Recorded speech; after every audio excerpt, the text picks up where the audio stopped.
News, सच जरूरी है। नमस्कार, एमएनएस न्यूज लाइव में आप सभी का स्वागत है। मैं हूं आपके साथ आंचल। तो आइए देखते हैं देश और दुनिया की तमाम बड़ी खबरें।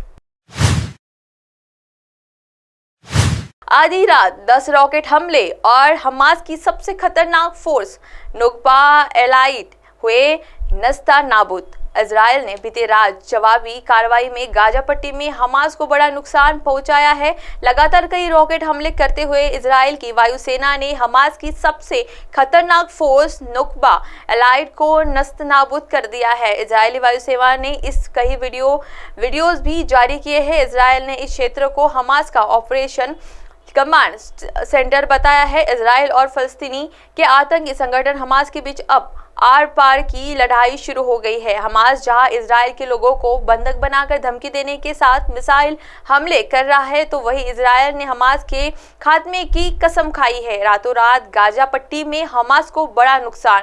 इसी बीच इजराइल ने बीती रात जवाबी कार्रवाई में गाजा पट्टी में हमास को बड़ा नुकसान पहुंचाया। लगातार इस कई रॉकेट हमले करते हुए इजराइल की वायुसेना ने हमास की सबसे खतरनाक फोर्स नुक्बा एलाइट को नस्तनाबूद कर दिया है। इजरायली वायुसेना ने इसके कई वीडियो भी जारी किए हैं। आइए बढ़ते हैं अगली खबर की ओर। जमीनी हमले की हो रही है तैयारी। इजरायली सेना ने हमास के साथ चल रहे जंग की दी जानकारी। इजराइल और हमास के बीच लगातार युद्ध चल रहा है। आज जंग का छठा दिन है। इजराइल फिलिस्तीन के आतंकी संगठन हमास के मौत के घाट उतार रहा है। दोनों तरफ से हजारों लोगों की मौत हो चुकी है। इजराइल ने लगभग 3,60,000 सैन्य रिजर्व बुलाए हैं। इजराइल के पीएम नेतन्याहू ने भी देश को भरोसा दिलाया है कि इस हमले का बदला इजराइल हमास आतंकियों को खत्म करके ही लेगी।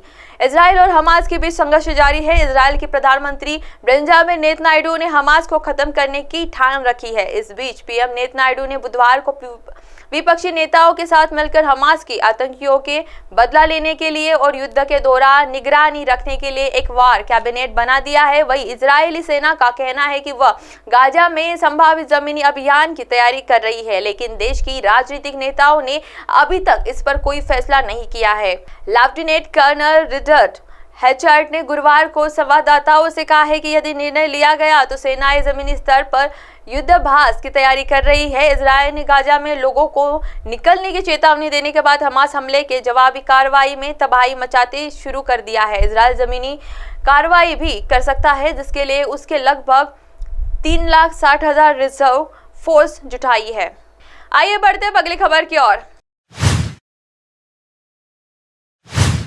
नेतन्याहू ने हमास को तबाह करने की कसम खाई। युद्ध की निगरानी के लिए बनाया वॉर कैबिनेट। इजरायली इलाकों में सुरक्षा कर्मियों और आतंकियों के बीच संघर्ष जारी है। इस बीच इजराइल के प्रधानमंत्री बेंजामिन नेतन्याहू ने बुधवार को विपक्षी नेताओं के साथ मिलकर हमास के आतंकियों से बदला लेने के लिए और युद्ध के दौरान निगरानी रखने के लिए एक वॉर कैबिनेट बना दिया है। वॉर कैबिनेट एक तरह से 3 सदस्यीय समिति की तरह काम करेगा। इजरायली इलाकों में सुरक्षा कर्मी और आतंकियों के बीच संघर्ष जारी है। इस बीच इजराइल के प्रधानमंत्री बेंजामिन नेतन्याहू ने बुधवार को विपक्षी नेताओं के साथ मिलकर हमास के आतंकियों से बदला लेने के लिए और युद्ध के दौरान निगरानी रखने के लिए एक वॉर कैबिनेट बना दिया है। वॉर कैबिनेट एक तरह से 3 सदस्यीय समिति की तरह काम करेगा, जिसमें प्रधानमंत्री के कुछ मंत्री, विपक्षी मंत्री के अलावा वरिष्ठ सैन्य अधिकारी शामिल होंगे।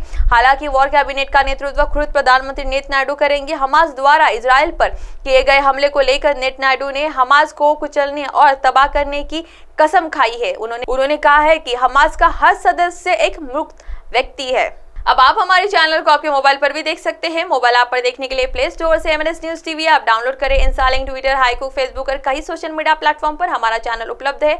आप हमारे चैनल को लाइव भी देख सकते हैं www.mnsnewstv.com पर। फिलहाल वक्त हो चला दर्शकों ब्रेक का। ब्रेक से लौटने के बाद देखिएगा देश और दुनिया की तमाम बड़ी खबरें। बने रहिए एमएनएस न्यूज के साथ। नमस्कार।